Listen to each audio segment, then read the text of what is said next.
You're listening to the Penteract Poetry Podcast, hosted by Anthony Etherin. So we're here launching Slate Petals, which is my latest book, alongside the Kasmir Effect by Christian Book and Untravelling by Mary Francis. So Slate Petals is a collection of highly constrained poems. More than that, it's an exploration of the range of poetic form, from very simple forms to extremely complex forms. Because we'll get into details later.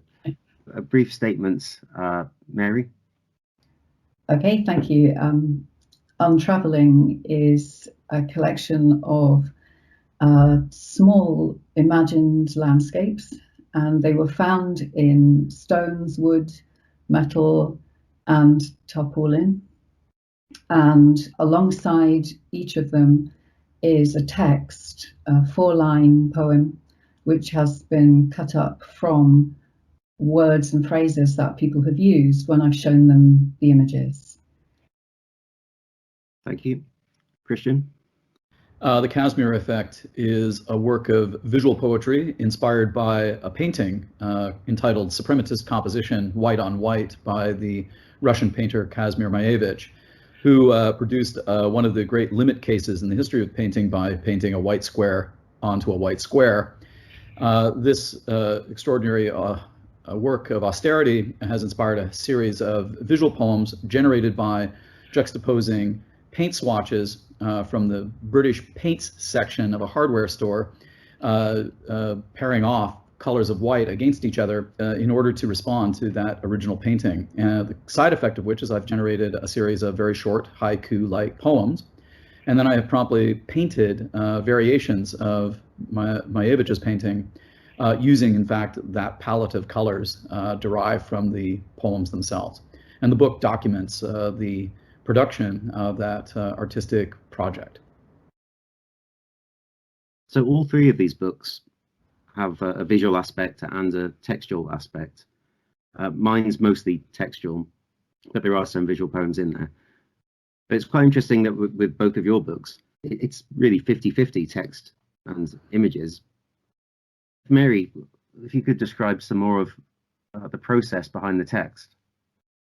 Yes, my idea was that the text would come as totally as found. And I like to, I like something to work from. I like to cut up work that's already there. But I thought I'd like to cut up work that I had generated in some way rather than using a found existing text. And it was inspired by Twitter, where I quite often put pictures up and people write a response that tells me something about what they think they're looking at, or something it reminds them of, or how it made them feel. And it occurred to me that I could just show these pictures to people live and see what they had to say and just capture keywords and phrases that they use. So I tried a few friends and found that they had quite a lot to say when they looked at them. They're very small. I showed them the size that they are in the book, so just little fragments. And I also sometimes work with quite large groups, so I would leave them on the table when there was a coffee break with some post-it notes saying, have a look at these for me. It's this project I'm engaged in, and just jot some thoughts down. And perhaps the most productive of all was that before COVID happened, I travel a lot. And so I would be in waiting places on stations and sitting next to people in trains. And if they looked like they wanted to chat, usually I would have my head straight down in a book, like I am not available for chat. But I started catching their eye and asking them if they would help me with this project. So it was very interesting, accumulating a kind of a small bank of words and phrases relating to each picture. And it wasn't just that they were describing the picture, they were describing the feeling of having to do that, and also some things that reminded them of, or that they might do with it, or how they would look at it if it were a picture that they had seen themselves. So the bank got quite big for some of the pictures, not so big for others. And eventually I had to have I like to have a little system for this. So I had a store cupboard of words, basic words. They were we, them, they, us, here, there, up, down. And I gave myself two extra permissions. And one was, if I didn't have enough words for one picture, I could use any unused words from the word bank for the other pictures in that section. There's 5 sections. So that was great. I could retrieve some treasure that I hadn't found room for in some of the other pictures. And also I gave myself a permission to put un before any word and ness after any word. And so it's a bit like my signature through the book, but it was also a way of keeping the text vague. I didn't want descriptions of pictures telling you what you should look. You should look at this image and it's showing you a certain thing. There is already 55 images. There's no story. There's no plot. Nothing happens. No characters. So there's a lot of emptiness there, and I didn't want to undo that. So un and ness are great words for vaguing, and that's how I left it. It's kind of lipogrammatic at the level of the word. Yeah. It's funny you mentioned permissions. There's a poem in Slate Petals that rewrites The Raven by Edgar Allan Poe to make it shorter, because my one complaint with that poem, which I otherwise love, is that it's just too damn long. So I wanted it to be 3 stanzas, not 18. And so I had to rewrite it, but I could only use words in the original poem. But I did have one permission, which was I allowed myself to pluralize nouns and singularize them. That was it. So also, as a kind of word unit lipogram, the haiku of, well, the short, do you call them haiku, Christian, in Kasmir Effect? I do. They're haiku for sure. Very short little poems. They're derived entirely from the names of a paint swatch, that you might find in a hardware store. So the constraint, of course, is a found language, a repertoire that's already granted me, much like Mary's work. She's working with a prescribed lexicon that's been given to her by people's responses to the work. What I love about her work is that the responses, these little prosaic fragments, are really very pastoral in their overtones and actually seem to address the paintings very directly. These images that look a lot like paintings of landscapes and scenery, they're really scenographic images, and yet the poetry is not ekphrastic. It's not an ekphrasis that's describing the images. It seems to me that it's responding somehow to the mood of that scenography, really very beautifully. They're picturesque. What I like about the text is simply that there's a great deal of resonance between the captions and the actual image, and they're not directly alluding to each other. They seem to be in tension and dialogue with each other, in the same way that a haiku might be, right? That you have this very pictorial image that is simply juxtaposed alongside another image, and in this case, a series of textual fragments. And there's a beautiful kind of epiphanic resonance that just arises between the two things. Am I allowed to give you an example of one? Like, could I read one of these aloud and actually just describe to you what I think is remarkable about it? The last image in the book consists of a bit of brickwork that has a slash of a rainbow striking across it. This little scene that looks a bit like maybe a cliffside shoreline with an overcast sky. And all it is, of course, is just a few square inches of brick. But there's this beautiful slash of rainbow light that has been projected across it. I assume through some nearby prism, or just some trick of the light has produced this little rainbow across it. And the text simply reads, "The shock of change comes out of nowhere, and in the end, it carries no message. This is another nowhere, but we wait here quietly for the next thing to happen. Not a plan, not an intention, but we are awake and we are listening. Somewhere perhaps inside ourselves, the faint sounds of promises being made." Now, I think these are just wonderful, kind of cryptic, Zen-like little koans, right? They feel like haiku. They have this kind of pastoral overtone to them, and then they just they evoke, I think, the feeling that you're supposed to have in the presence of this little beautiful scene. They're all wonderful. I'm very impressed by the quality of the responses you managed to extract from your your peers and your colleagues and your strangers, right? They gave you good fuel for this work. I'm pretty impressed by it. Oh, absolutely. Thank you so much. I had that image in mind for the last, that would be the last image. And I'm trying to remember the language I used when I wrote to you, Anthony. And I think what I said was I didn't want to, like a happy ending, but I wanted to stay on the vaguely hopeful side of dismal, I think is how I described it. And I think that's the language I was looking for, yeah. Yeah, this is when we were designing the book, and I suggested that image should also be, or a fragment of it, should fill the inside back cover. And you said, no, it can't, because it can't have this narrative arc with the happy ending. So, yes, you were right. I was wrong.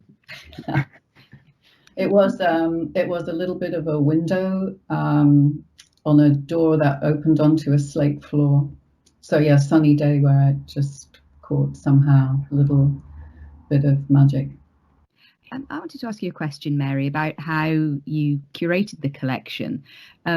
Did you pick the images first and then put them out there, or were there more images that went out there and based on the response you then chose the collection? Yeah, both really. That I did have a sequence. There's 5 sections, and I have all the sequences figured. But I did change quite a few because there's some things I just couldn't get any interesting language for, and I can understand why. Maybe they were a little bit clearer, or they looked more specifically like a traditional landscape or something. So I could show it to 50 people, and they would all say, "Oh yeah, and a mist in the valley." Valley, the mist is rising. I've been in a valley like that when it's misty, and on we went. So I just I couldn't generate any material around them. So they were almost too precise in what they looked like. It didn't spark people's imagination quite the same way as some of the others. Yeah, no, not at all. The more abstract ones obviously generated, massively different store of text to use, which was, worked really well. In case we don't come back to it, just if I can refer back to Christian's paint chart, I absolutely adore paint charts, and not least for the language. But the language of contemporary paint charts has become really weird. It's, I guess because they're trying to do something different all the time. So I've names more now like you would give to lipsticks and nail polishes, those colours. They say things like Holican-esque explosion or something, and you think, what color is that? And those colors that you found, they are just beautiful. The names that are given to them. So that layer is just like, you just show us the layer and there's a poem. It's kind of magical. There was strategy involved in that. I stole dozens and dozens of cards from each slot in the hardware store from the manufacturer of British paints, and proceeded then to compare them. I would actually juxtapose 2 names of whites with an eye towards seeing something pretty, I suppose, in the contrast between these 2 slightly different colored shades and tones of white. And I was deliberately hoping to generate things that would evoke a kind of pastoral overtone to the work, that would call out, I guess, to the kind of minimalist haiku tradition, trying to find somewhere in those combinations bits and pieces of poetry. And I noticed that it was possible to actually produce a kind of narrative arc. I think, unlike Mary's book, in which he's resisted this temptation to tell a story over the course of these different scenes, where it might be, of course, possible to imagine, I don't know, a seasonal transition from one kind of scene to the next. I mean, some of the images that appear in Mary's scenographies look very sunny. They look like very beautiful pastoral days, but most of them, I think, kind of evoke a moody, overcast day, a typical feeling of gloom, right?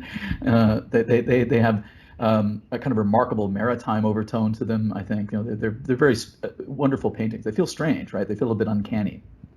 And I wanted my text, I think, to move from these very specific concrete images that evoked the pastoral traditions of Japanese poetry, and then they would become increasingly more and more supernal. So they would make the transition from the first image, which is gentle wind on Tokyo snow. And it just so happens there are 2 shades of white sold by British paints. One is called Gentle Wind and the other is called Tokyo Snow. And put a white on white in response to the painting by Maevich, and you get that little bit of poetry, that little fragment of poetry. And it moves from that little pastoral image of gentle wind on Tokyo snow until eventually they become increasingly rarefied and supernal in their overtones. And the last image is just infinity white on infinity white, right? This evocation, of course, of the sublime, moving from these very beautiful moments to these increasingly sublime experiences. There's a kind of Zen overtone to that work. I think it's trying to call out to a model of the color white in Japanese aesthetic traditions, an aesthetic attitude called itoshoroshi, a kind of purity that's involved in the minimalism of white things that are used to make art in Japan. So I suppose it's a kind of cross-cultural transmission between this Russian aesthetic sensibility from suprematism and this Japanese sensibility that has informed thousands of years of hundreds of years of haiku poetry.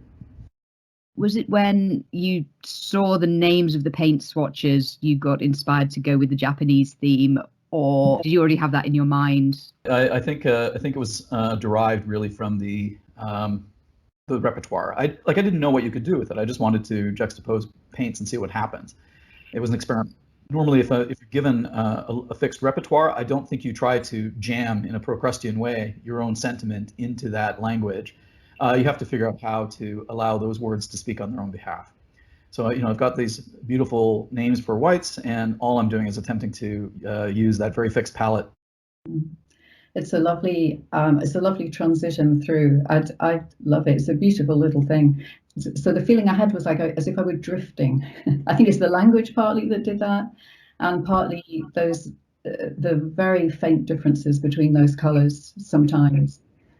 I had a really strange experience when I had just started reading it, and then I went to I had to take a sheet back to a store, a white sheet. It was the wrong colour, and I took it back to the store and said, I'd like to bring this back. It's the wrong colour. And she just looked at me absolutely baffled. It's a white sheet, as if there were no colour to be had.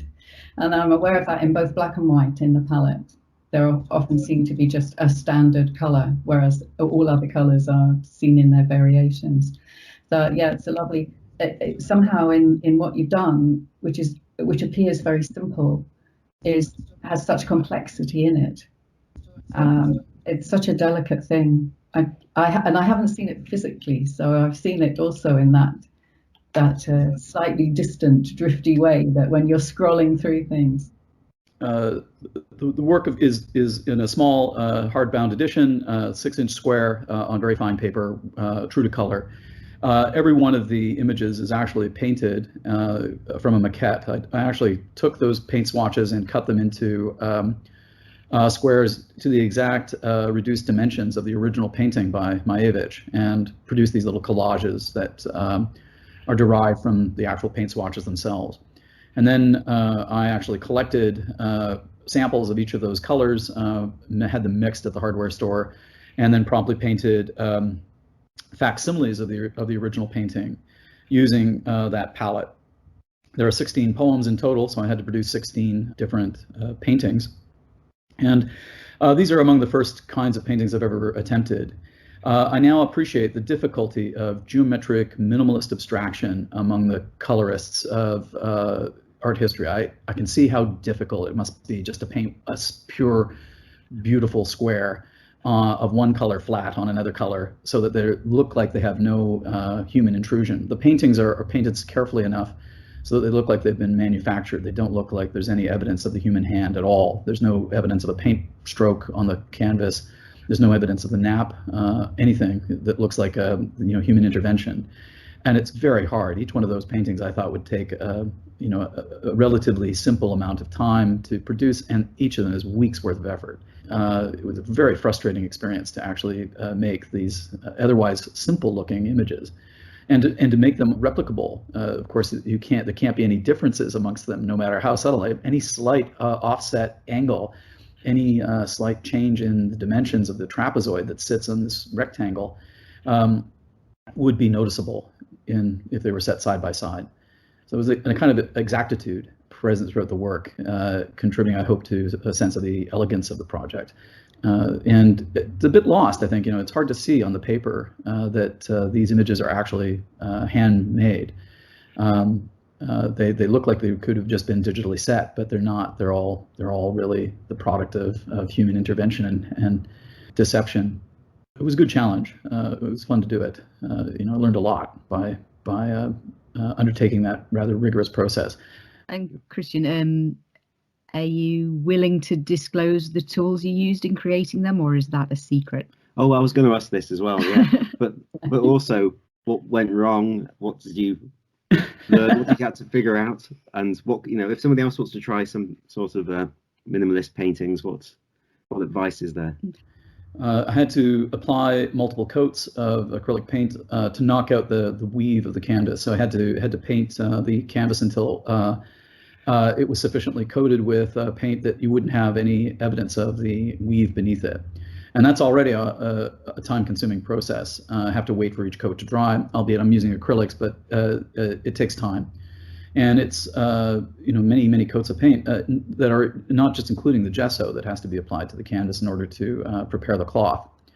That took a lot of time just to get that base coat color down. And then that coat, those subsequent coats of paint have to be consistently sanded flat to avoid the creation of any brush strokes or roller marks, any of the kind of evidence of the actual tool used to paint it.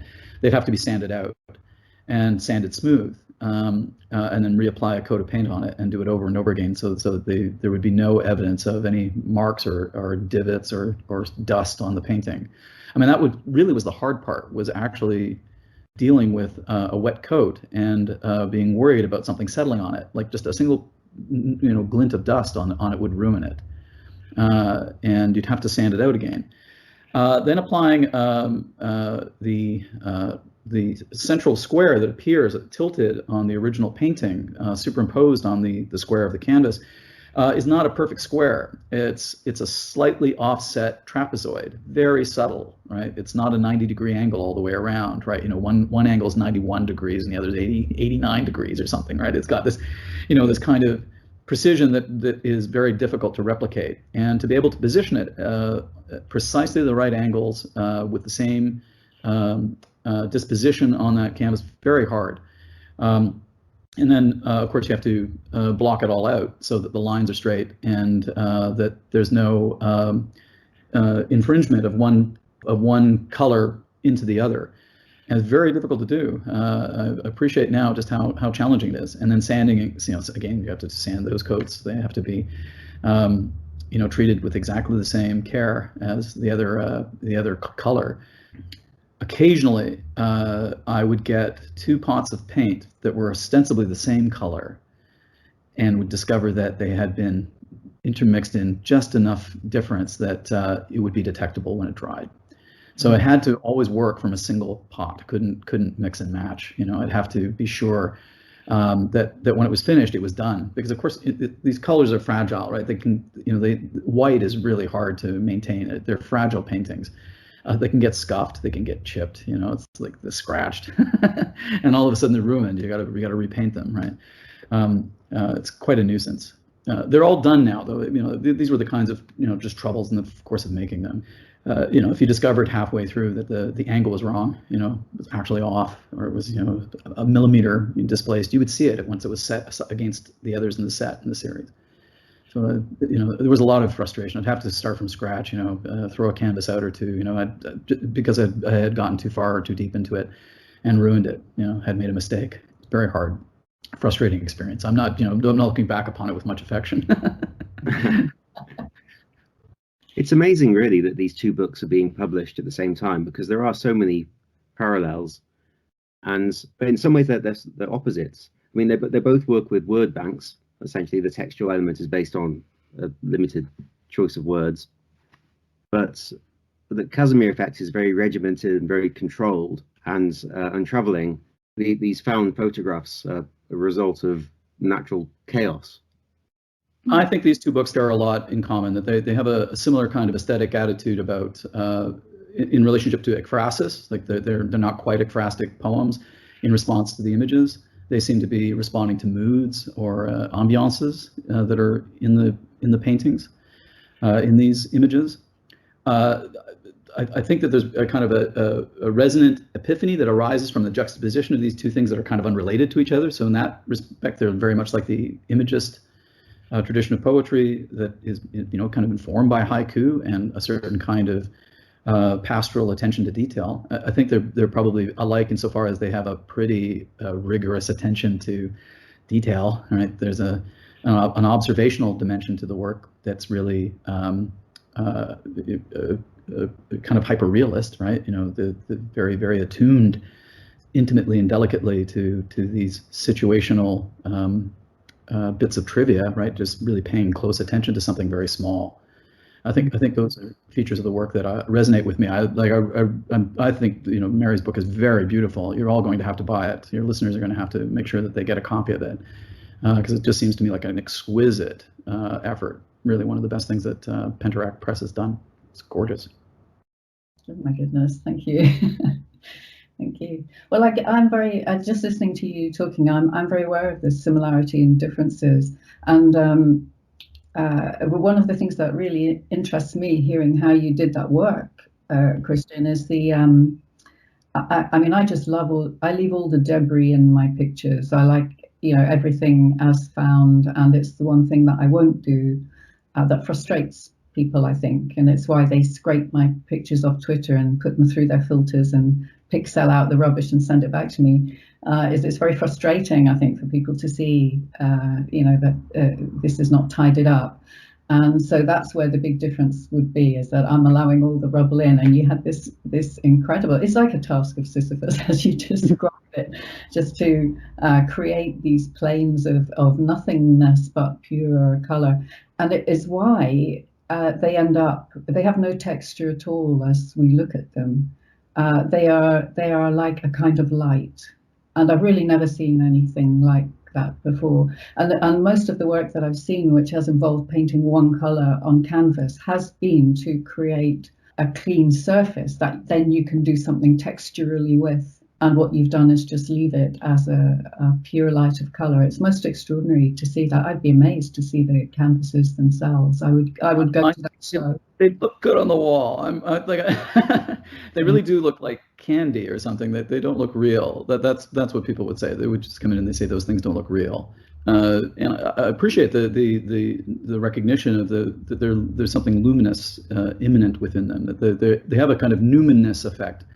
There's a bit of immersiveness, I think. You're really trying to evoke that visually, and ultimately, you like to be able to do it in the poems. I really want those poems to somehow resonate with each other, right? That they carry them off each other a little bit, right? They glint alongside each other.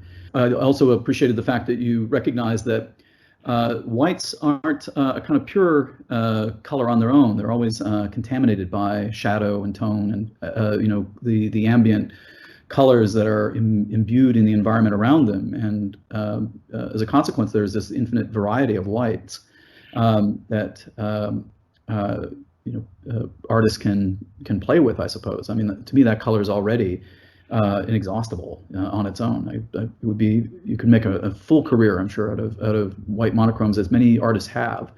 But I can understand now, having dabbled, why they could do that, why they might spend a lifetime of fascination just with that one color alone.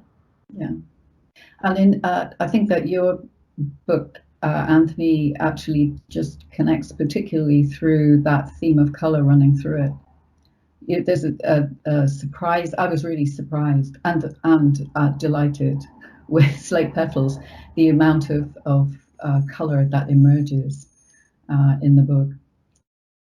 Clara, you mentioned this before. Yeah. You actually brought this to my attention. I didn't realize that I mentioned colors so much in my writing. Yeah. Well, I do. I'm not sure why. You have a poem entitled Colorscape. Yeah, I knew about that. Yeah. And it reads, like, here's the opening epigraph. Nature painted this morning as a thorn in untried pigment, a mad night in turpentines, or the turning points in a dream, right? All of them anagrams, every one of those lines, I assume, right? I can tell you when Anthony wrote that and put it on Twitter, I don't know if it was that one, Anthony, or another. No, it would have been an earlier one, but it was similar. And it was when I hadn't been on Twitter very long, and everybody has these funny names for themselves, little bio names as well. And it said Anthony Etherin, anagrammed lines, and then there was this beautiful poem, just like that one. It may have been that one, I don't know. And I thought what a gorgeous poem that is. That's when I followed Anthony on Twitter. And then about a week later, another one appeared. Equally lovely, gorgeous poem. And I thought, why does this guy call himself Anthony Etherin, anagrammed lines? Are these anagrammed lines? Yeah. I'll just go off for a minute and check you're working. Oh my God, these are anagrammed lines. Because that one is really beautiful.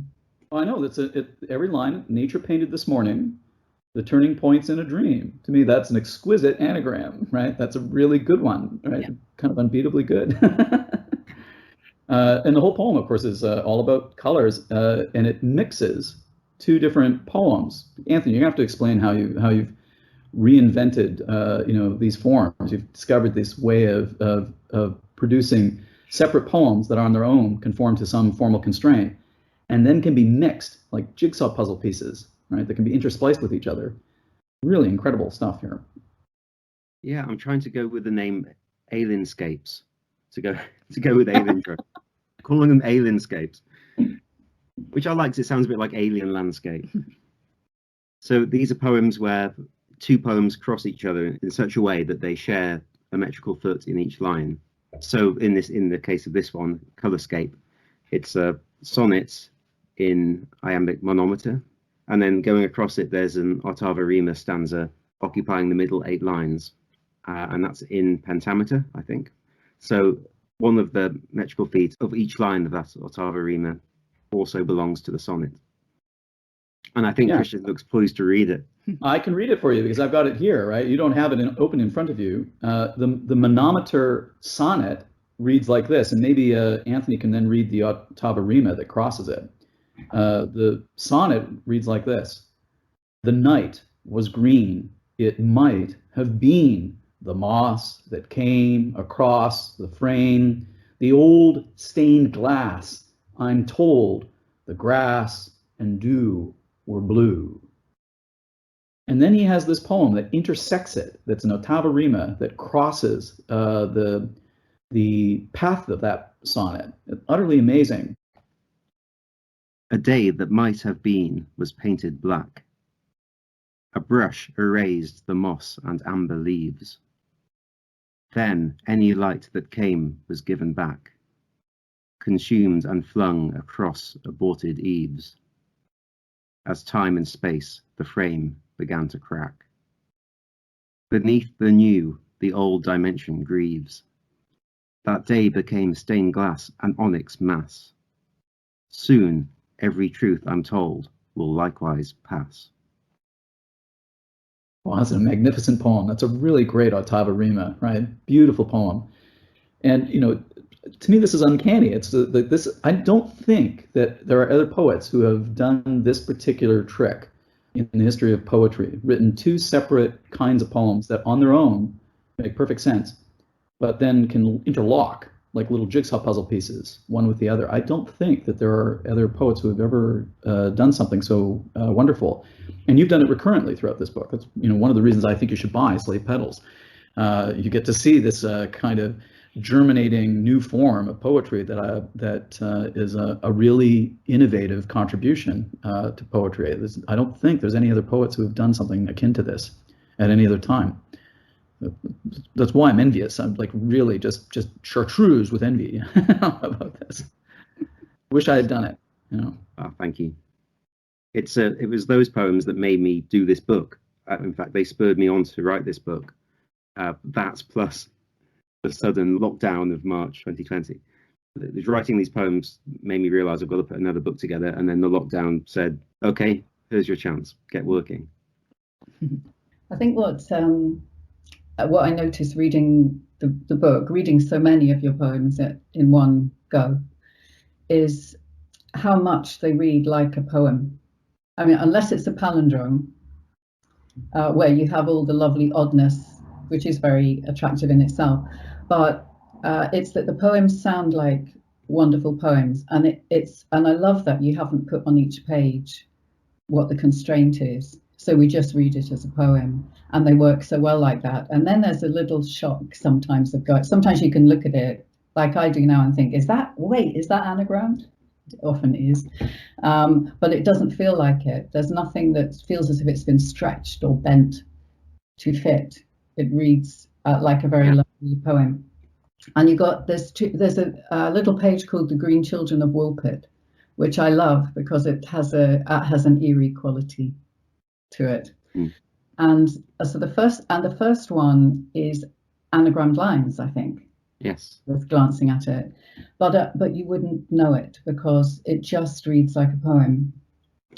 The green children of Woolpit glow here in the top cornfield, fleeing their own old crop, the long, fine, epic otherworld, the dwelling, Orphic to free, on the lone perch of Eden or twilight. And then underneath it is a poem that's done by vowel constraint. So the vowels are used, the same number of them in the same order. The first one was called Twilight. This one's called Dawning. The green children of Woolpit, here their flesh grows too sick. Here the skies glow too bright. Seek the hidden moon tonight. There the innermost world joins the sphere in the cosmos of light. It's so beautiful. Nothing in that is forced or pushed into shape or just not quite right. They're so lovely. There's no sense that of the constraint in them. That's a particular kind of magician working there, Mr. Etherin. And, thank you. And of course, for those who don't know, which is probably most people, the Green Children of Woolpit is quite an obscure British fable, isn't it? Do you want to just Suffolk. Sum it up? It's from Suffolk, and it's a village called Woolpit where there's not really a lot to it. Two green children appeared one day, and they were children and they were green, and nobody quite knew where they came from. And they spoke a language which it seems like people think now might have been Flemish. In those days, people weren't aware of this. And I think one of them died and the other grew old and stopped being green. It's a weird medieval story, but there's a whole chapter of fairy tales and folkloric poems. But as Mary says, a lot of the poems in here are lyrical. They're more lyrical than the poems in Stray Arts, which was more of an attempt to push limits and see what strange language you can get from applying constraints.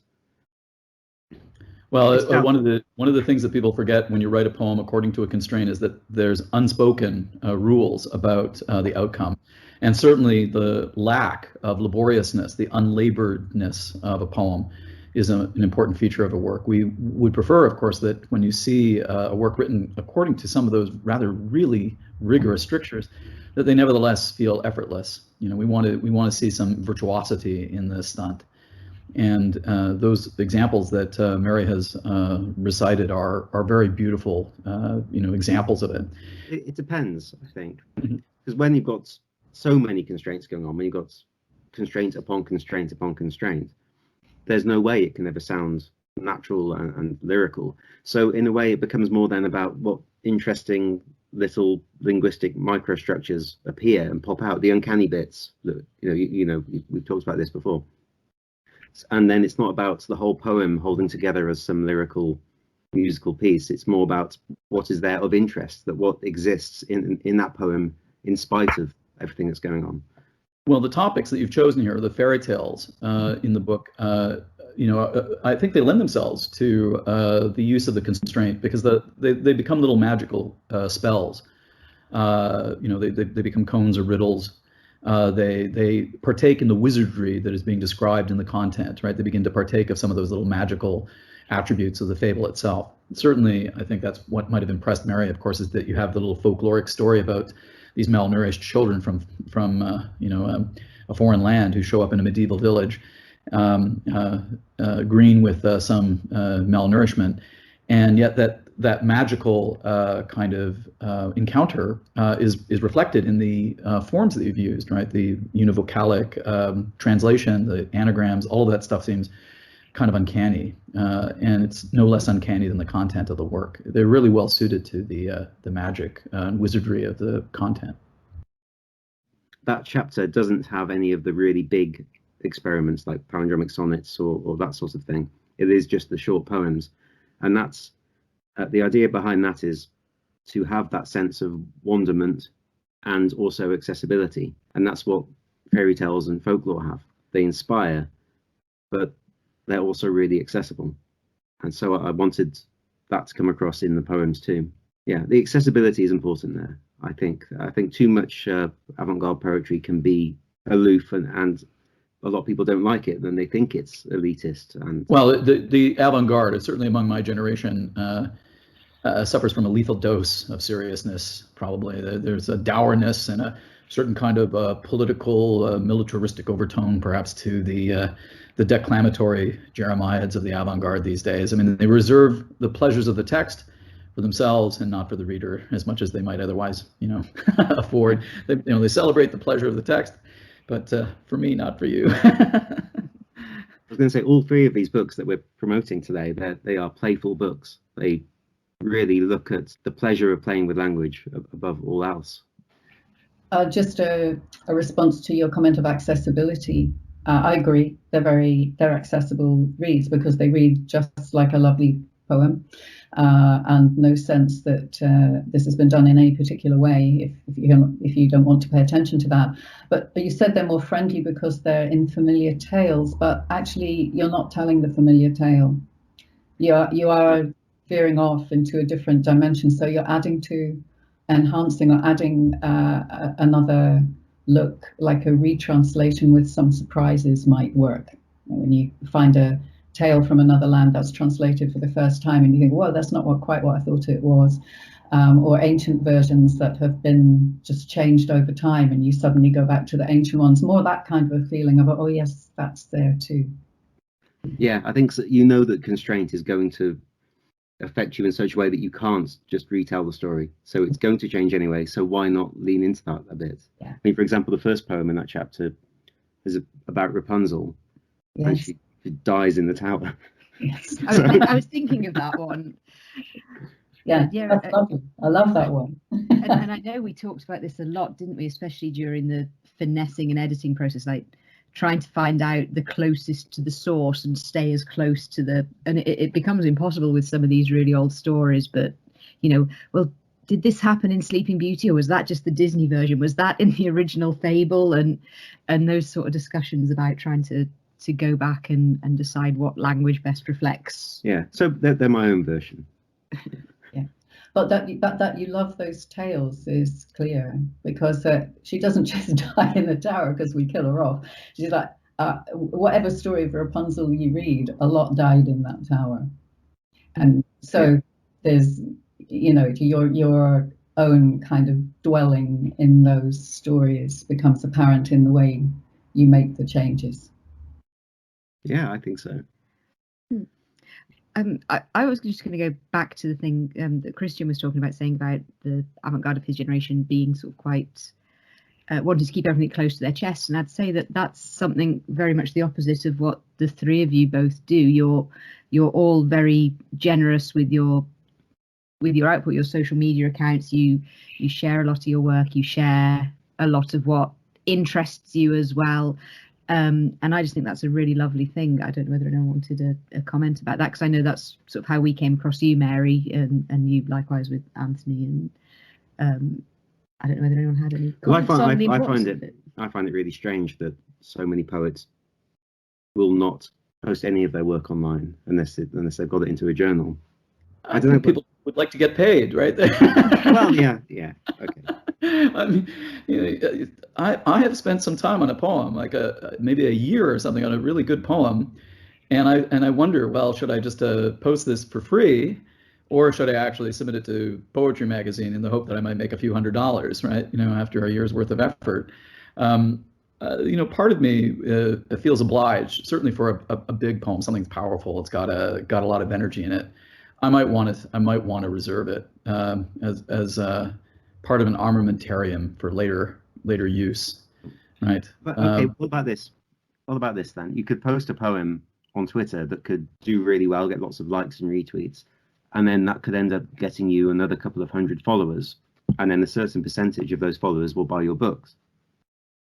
Oh, that's believe me, that's true. I'm from the group of poets who give it away for free, right? I mean, we are the only avant-garde movement that has made sure that all of our books are available to be read for free. There is no other movement in the history of literature that has done this.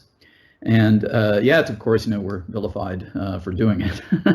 I mean, many of my peers, I mean, we've written things that are bestsellers. They've gone on to enjoy some global celebrity and sell well.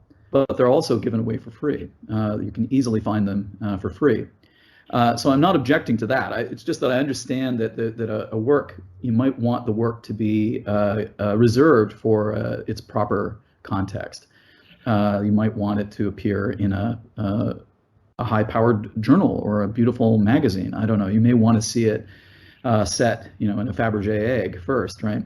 There is something about posting on social media, right, which means that it's disposed of pretty fast, right? The audience churns through that material pretty quickly, and it doesn't necessarily endure.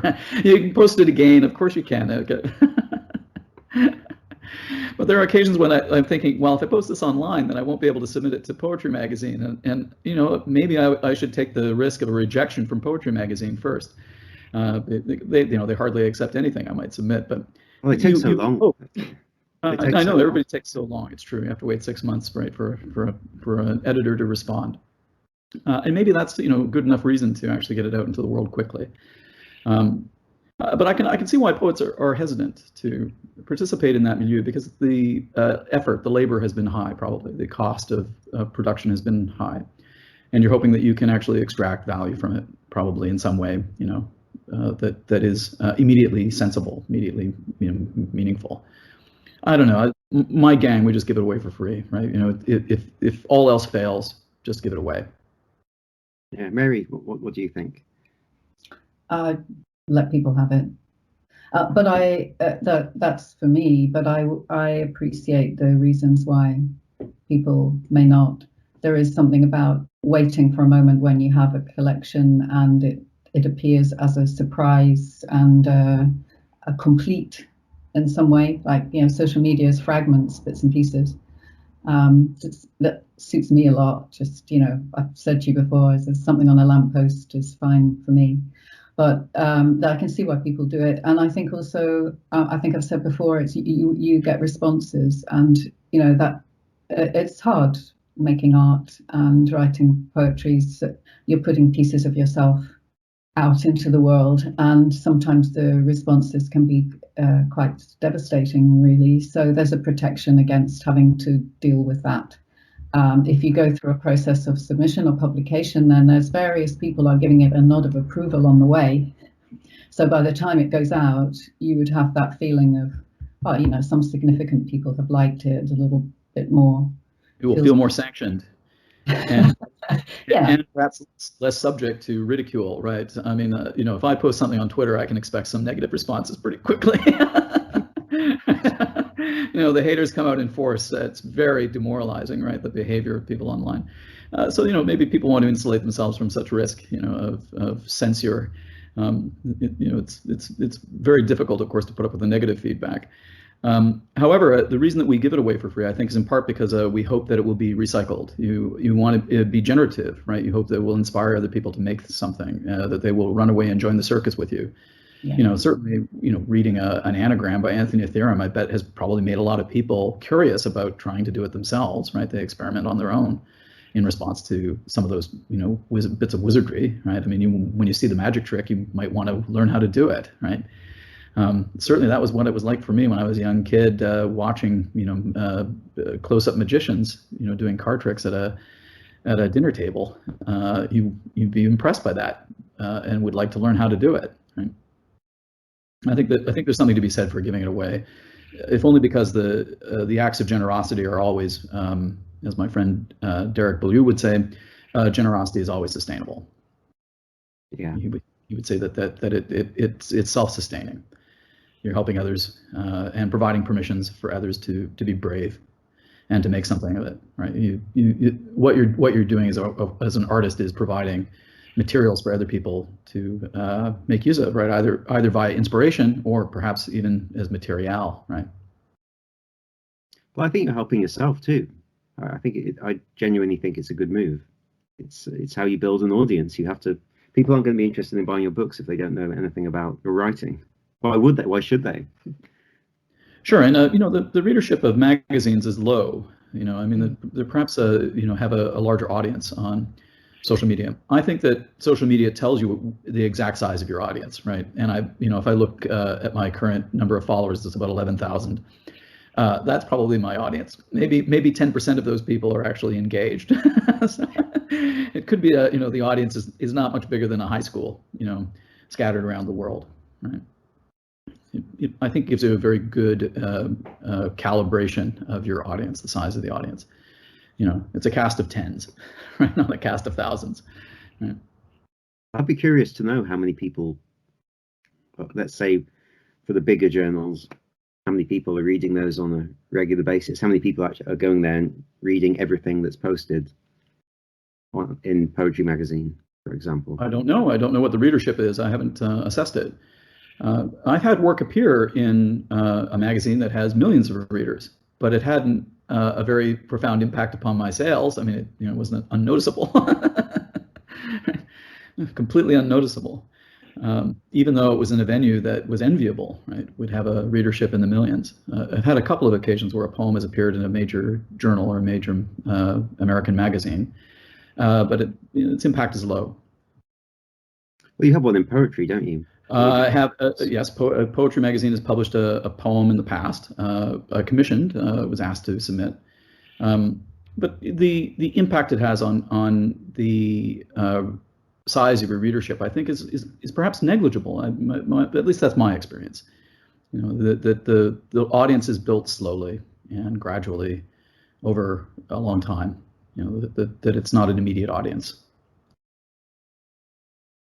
I think also from the other side, as a reader, viewer, enjoyer of things, I have all my life been very, very grateful for art that is available free.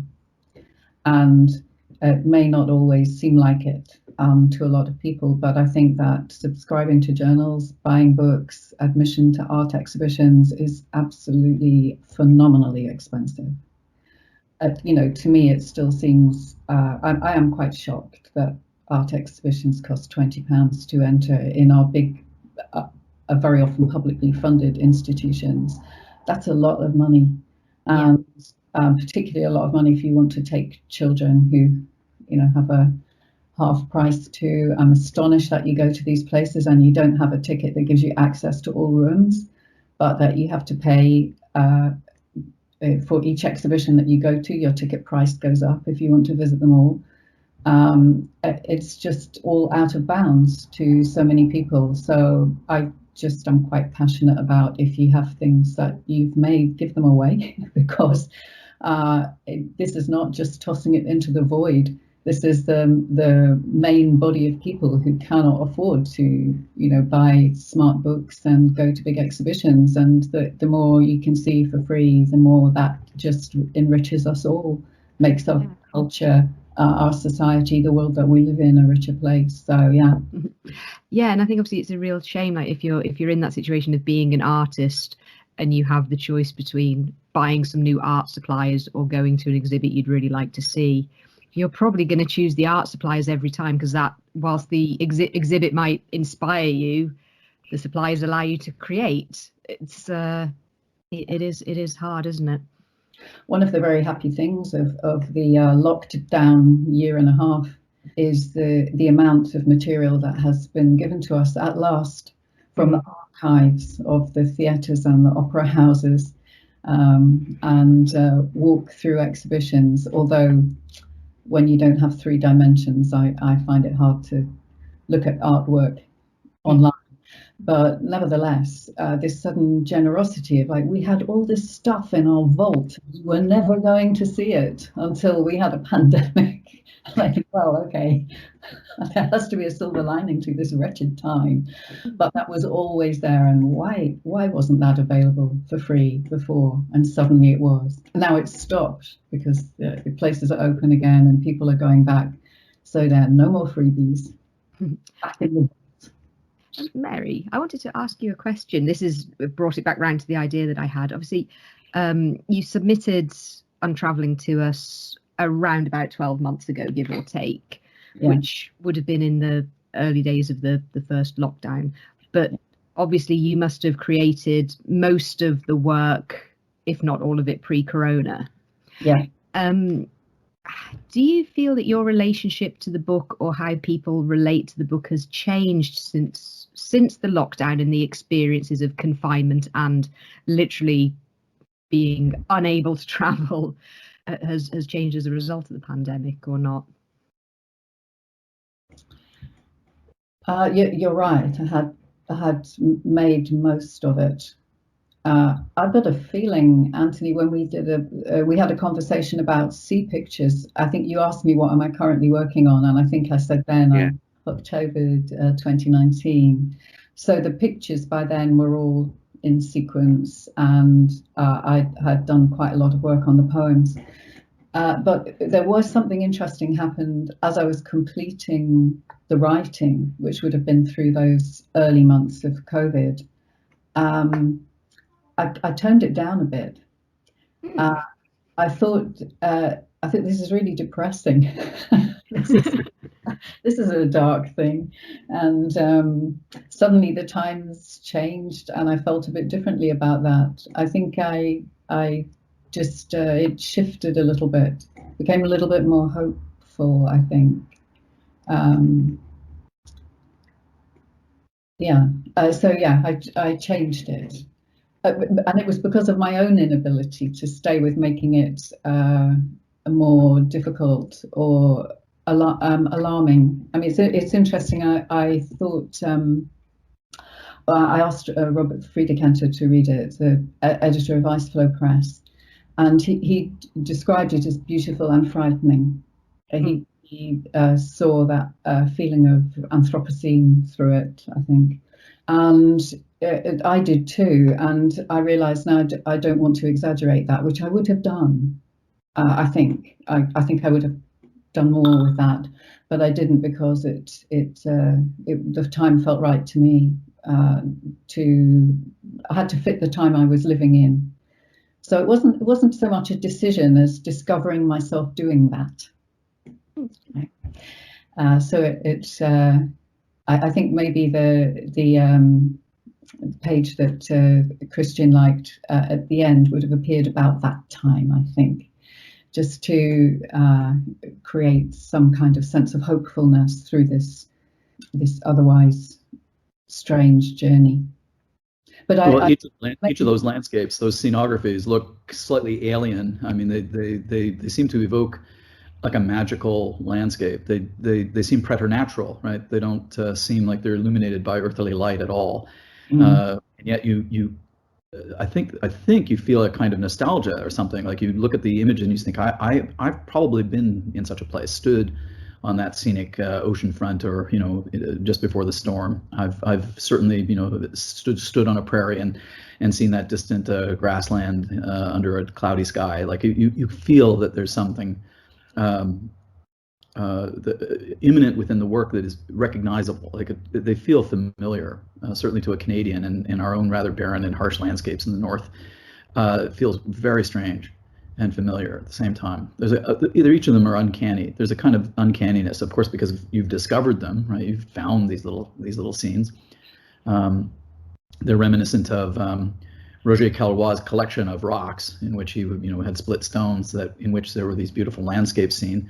And it was, of course, a part of the surrealist perception to detect these kinds of scenes in the contours of wood or the contours of a rock. And the fact that you do it so recurrently almost effortlessly is kind of amazing. That's the wizardry I think it's at play there, is that just simply you find these things over and over again. It's like finding fairies in the landscape.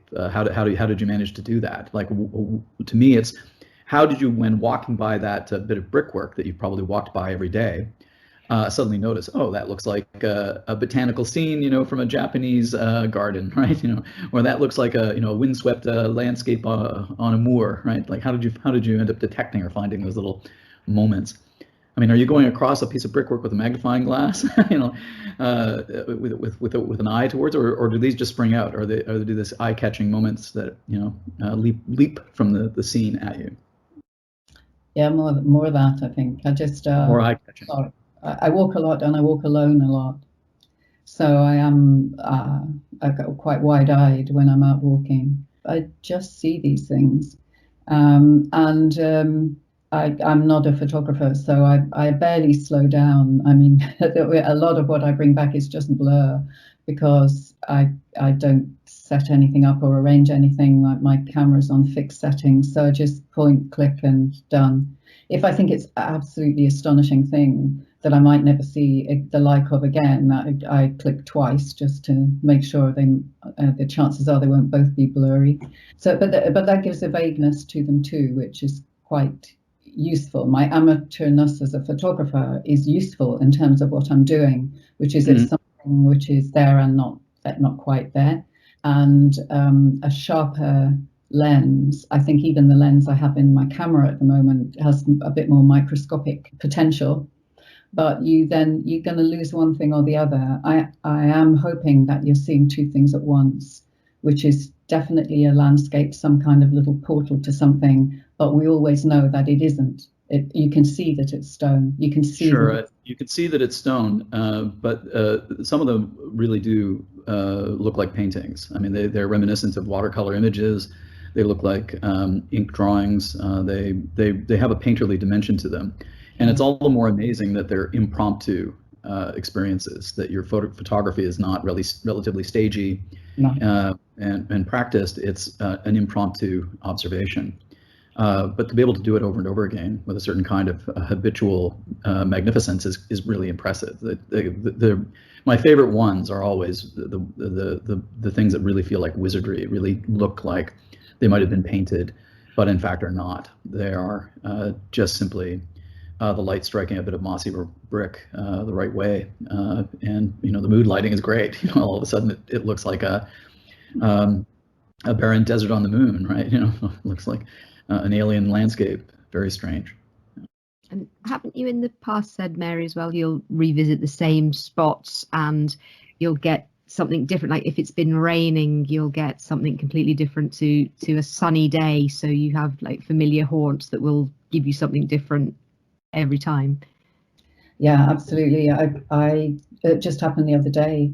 I walked around the wall of a church, and I took pictures there in February after a lot of rain, and they were very beautiful. They had a lot of pink and purple colors in them, and the moss was very shiny. So they made really lovely landscapes. It looked like very long distance landscapes. You're looking across acres of land, and now they're sun dried, and but they've turned grey. The color's gone. There's lovely greys there. And some of the moss has dried out, and something has fallen from higher up the wall, which has left a kind of grit or gravel lying about. It's not the same world. It's lovely, but it's really quite different. The two next to each other, it's surprising to think that's the same. What would it be? About 8 inches of brick. They're very tiny. Well, it could be that's another thing that would constitute a point of recognition for me in the work, is that they're little swatches of color. Really, they're in the same way that I've plucked a swatch of color from a hardware store. It would seem to me that that each of these little bits of brickwork are palettes of color. Fundamentally, they are just beautiful watercolor tones and shades, bizarre little pastels. And they don't look replicable. I just thought, I wonder how you would paint them. Sure, you photograph them, but then to sit down and actually try to reproduce them, I think would be a real challenge for a painter. I think it's the instantaneity of it, right? To be able to produce this painting just by observing. an environment that's not painterly. Very, very cool. Yeah. Thank you. Time and weather does that work strangely. And there's a lot of mold. At one point when we were making the cover for Untravelling, when we realized the hardback cover needed a bigger picture, but we wanted to keep the same shape, the same cut, needed to be a bit more. And I said, oh, I'll just go and crop it, like, so it's a little bit bigger. And I thought, no, I can't go in any direction, because every direction I go in is a pigeon shit. Yeah. Just white glops from this bird everywhere. So we had to do a bit of like doubling, reflecting the picture back to itself to get it to a bigger height. So I know that then, yeah, photographer, Clara, you would be able to kind of Photoshop that out, I think. I wanted to ask you a question, actually, Mary, because you posted a tweet, a promotional tweet, which I'm always pleased to see from people we're publishing. Yeah. A promotional tweet where you put sea pictures next to Untravelling. Yeah. How connected do you see these books? There's a connection in method, yeah, in the sense they look similar in you have one found landscape and then a short text cut up. So in that sense, they're the same kind of book. The difference is in the types of landscapes. So sea pictures was obviously going to be seascapes largely, or sea edge. And the energy for doing it came from that reading together of Coleridge and Melville, and wanting to play with that language that was so interestingly similar and different. So it was a particular little project, and I think it became it's quite a magical little piece, sea pictures. But for Untravelling, I had a lot of images which would they were more alien, more alien landscapes, and more abstract, less obvious. There's quite a lot in there that I wouldn't have put on Twitter, because there would have been a vagueness to looking at them on their own, what on earth they were. But in the sequence that I put them in, hopefully they would make sense. So we would be moving from one place to another in a way that had some coherence to it. So I could use far more of the images and create a different kind of experience, a more unexpected one, a less located one. And that's why then I chose the rather random use of language as well. Whatever anybody talked about, I would use that language. So I had much less control over that. I couldn't pinch my favourite phrases. I didn't know what I would get, and had to work with just what appeared. So in terms of method and what the outcome was, I see them as very different. But I hadn't even noticed myself until the book arrived, and I just kind of saw it looking like the same size as sea pictures, and put them together and liked the two covers next to each other as land and sea. So, yeah. With my own moment of connecting them. So yeah, they feel connected, they're both mine, and they have that different look. But I think it's quite different from sea pictures. So the range, the variety, obviously, there's a lot more variety in images. Yeah. I'm really drawn to all the rusty ones. I don't know why that is, but I really love the rust ones. The Martian landscape. Could be that. Could be. Yeah, those are the ones that looks really exoplanetary, right? They don't look real. They look volcanic and sulfuric. There's a kind of comic book dimension to some of the images. They feel like exoplanets. Or a kind of a oniric landscape. There's a kind of dreamlike character to those places. I would say that many of the pictures feel uninhabited. There's not a lot of evidence of a kind of cultural intrusion into them, right? You don't see buildings or hints of structures like that, artificial arrival of people. Very rarely. I mean, there's occasionally ones where you see, oh, that's a Kubla Khan Xanadu image or something. There's a bit of a city in the background maybe, or something like that. But otherwise, they just feel very depopulated, right? Really barren of life, strangely empty or isolated. Sense of solitude or gloom, melancholy. Even in the sunniest ones, right? They just feel untouched, right, by their wildernesses. I think there's some sense of lostness running through them. Mm-hmm. Just that a kind of maybe affects the atmosphere of them, that they're lost places, and which makes sense to me because they are found. Mm-hmm. And they aren't places for all these reasons.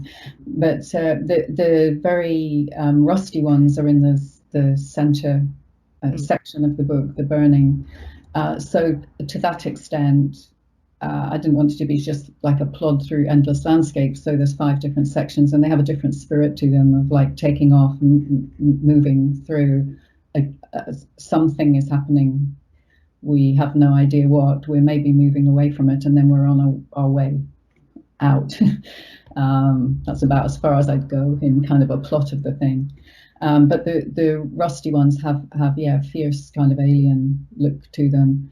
And I love the idea that Anthony had of making the colored backgrounds palindromic, so that we move from grey to green to the dark red black to green to grey.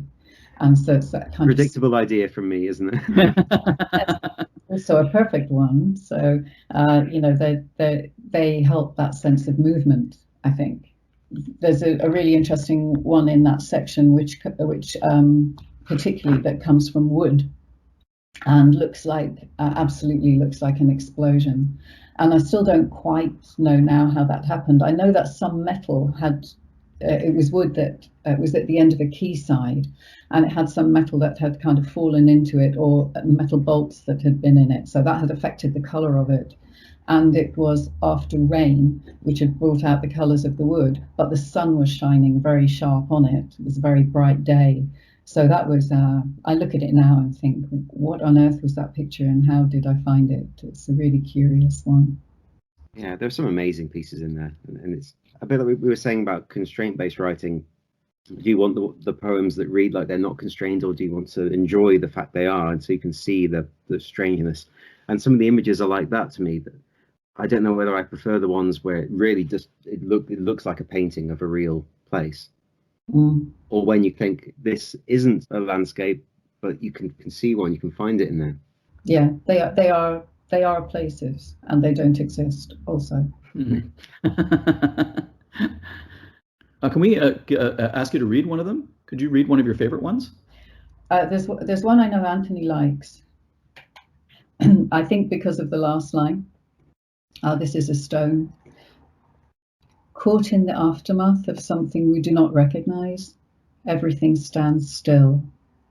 A lesson in patience, searching for footholds in dark recesses of water, not water. Calmer breathing, eyes clearing. At the edge of quiet, this is an oasis of a kind. The land closed into a folded map, leaving us to question the meaning of a tree. I think that's the line caught your eye. And I would just mention that last line because it might be a good example of how the poems came about. The land closed into a folded map, leaving us to question the meaning of a tree. It's one of the stranger lines. But somebody had talked about folded rock. They were somebody who'd done climbing and talked about folds in the rock. And there's several references to maps in the book, which the first person I gave to read it said, well, why have people mentioned maps? Because your pictures do not look like maps. And actually quite a few people looked at them and said it's like something out of Google Maps. And I think Google now does some more aerial drone or satellite pictures or something. So you have more patterning of the landscape. So that was a gift that people kept mentioning Google Maps, because I could feed map into this a lot in terms of not having or not having a map. So the land closed into a folded map came from that. And then leaving us to question the meaning of a tree, there is a little bit of moss and a scratch in the brickwork, which does look like a little tree. And several people said, is that a little tree? So the tree was there. But that phrase came from somebody I gave that picture to. We were waiting for a meeting and it fell out of my notebook. And so I showed it to him and said, these are little things that I'm working on. And he looked at it very carefully, silently, maybe for about 30 seconds. And he said, well, I have a lot of questions. And I thought, oh, great, I'm having a question, like for my word bank. And then he said a few things about it, and which I said, I'm going to note that down because I'm interested to have responses. And he handed it back to me and said, did I get it right? And I said, no, there isn't a right. I'm just interested in anything you say. And he said, so there was no hidden meaning? And I said, no. So I have a lot of questions. And was there a hidden meaning? They weren't referring to the landscape, but they're what he said in the minute that he was looking at it and handing it back to me. So some of the really nice lines come from what people said as they handed it back. There's maybe I'll just read one more, which is the first. It's the first picture in the mirror section, so moving away from the middle burning and somewhere on the way to the end. And the poem is, puzzled now, without a viable language, turning our eyes from a raining sun, a weather light that does not belong to any season we have known or any story, pulled by a misremembered past and the strangeness of things moving backward in time. We take our bearings and lose them. If you asked us now, we would not even know our names. And that's a great one. Line, yeah, that's very good. That last line I heard from someone who couldn't describe the image at all. So he looked at it and then handed it back to me and said, thank you. He said, because I'd asked him, what he made of it. And so he handed it back to me and he said, if you asked me, I wouldn't even know how to name this. And as he said that, I thought, oh, fantastic. And then he said, I'm sorry. So I said, no, don't be sorry. I said, that's great. I'm looking for responses, not descriptions. But how perfect that was. As he said it, I thought if I just make that into the second person plural, that's my line. If you asked us now, we would not even know our names. Whereas he had said, if you asked me, I wouldn't be able to name this, which was a lovely response. So, it's interesting how some of the lovely lines came from people's apologies about not being able to describe this picture accurately. So that gave me a really fine word bank for a lot of this. I'm hugely grateful to all those people, known and unknown really, who took a few seconds to just look at the pictures and say something. Was it fun doing this? It must have been fun. Getting the responses, I mean, because of the surprises that get. Yeah, it was absolutely fascinating. Yeah, so even I changed my sense of what I was looking at by what people said. It just at one point, because there are so many, it's 55 pictures, I felt a bit overwhelmed by it at one time with 55 word banks. but yeah. They don't read either as mosaics of disparate voices. Your voice, or at least one voice, is predominant all the way through. It feels they don't feel like they're fractured mosaics of disparate voices that are kind of put pell-mell into the same room. The language is crafted enough so that it feels that ultimately they've all joined into a kind of chorus of one voice. It feels that you're listening to a single lyrical voice, even though it's not a lyrical subject that's actually speaking. The work, nevertheless, I think partakes of that kind of lyricism, of like one distinctive voice that characterizes its relationship to these landscapes really very beautifully. Well, that's great to know. That I would say it is in my voice.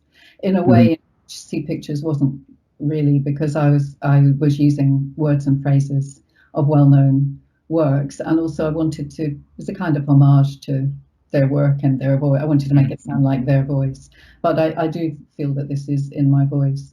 But See Pictures also was a we and us book, and I like writing for these images in that style because it's you don't have to think, you're just there, you're in, the chorus is telling you, guiding you somehow.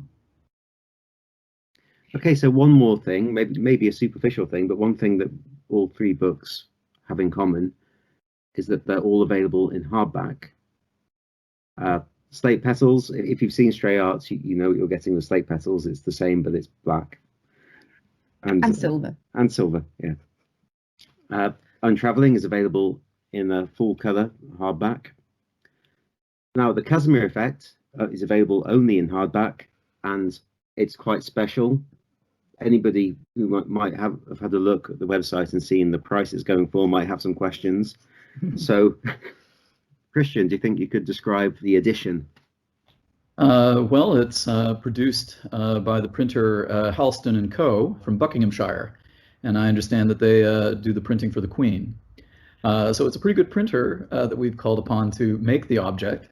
It's intended, of course, to be an artistic production. The book itself is a little aesthetic artifact. It's bound in a beautiful deep red linen cover with gold embossment on the front and spine and back. It's lavishly designed in the sense that it's made from very beautiful paper, really high grade cartridge paper with attention paid to the accuracy of the colors. Obviously, the subtleties of these disparate shades of white would be a difficult thing to print, and we wanted to secure a printer that would be willing to go to the trouble to actually spend time thinking about matching the colors properly and ensuring that, that these subtleties would be preserved in the work.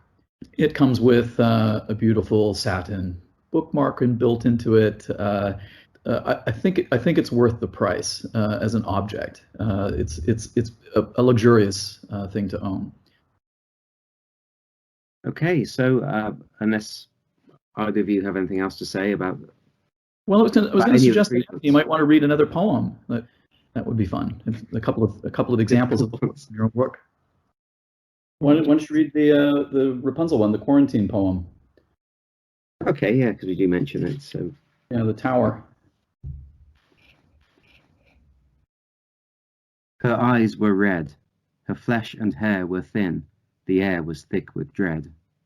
No hero led by love was there to scale that bare and fragile thread.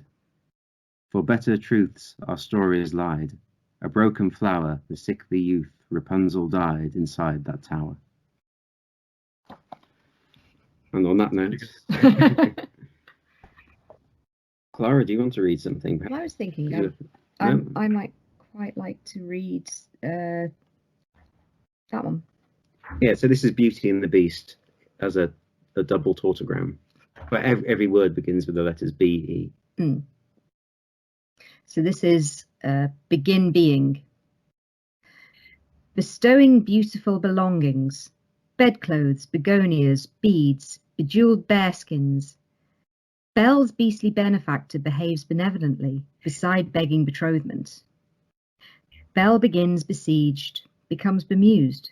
Beauty, befooled, betrays beast, before bereft, becoming besotted. Beneath beaming belvederes, becursed beastliness beholds Belle, belatedly beloved. It's gorgeous.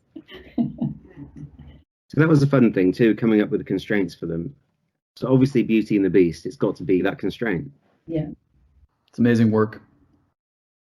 These are 3 really good books, and I'm really proud of all of them. And I think I think it's exciting. Yep. And I hope people buy them. Everybody should. Well, we can easily encourage you all, listeners out there, that these books really are very amazing. I'm quite flabbergasted by the quality of the peers' work here. These are easily 2 of my favorite books published in poetry this year. They're really, really remarkable. Yeah, it feels like a kind of some kind of honor to be published together, I feel. Mm-hmm. And lovely to chat with you all as well after this lonesome time of art and poetry making in solitary conditions.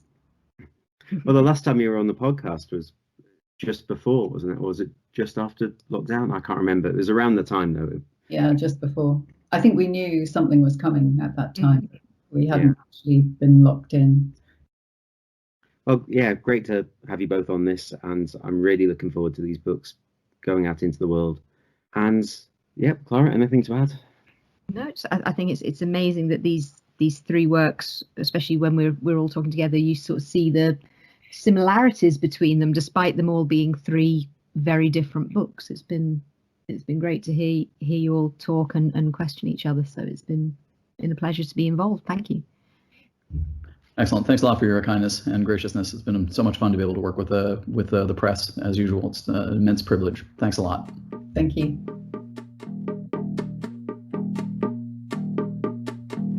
To discover more, visit us at penteractpress.com.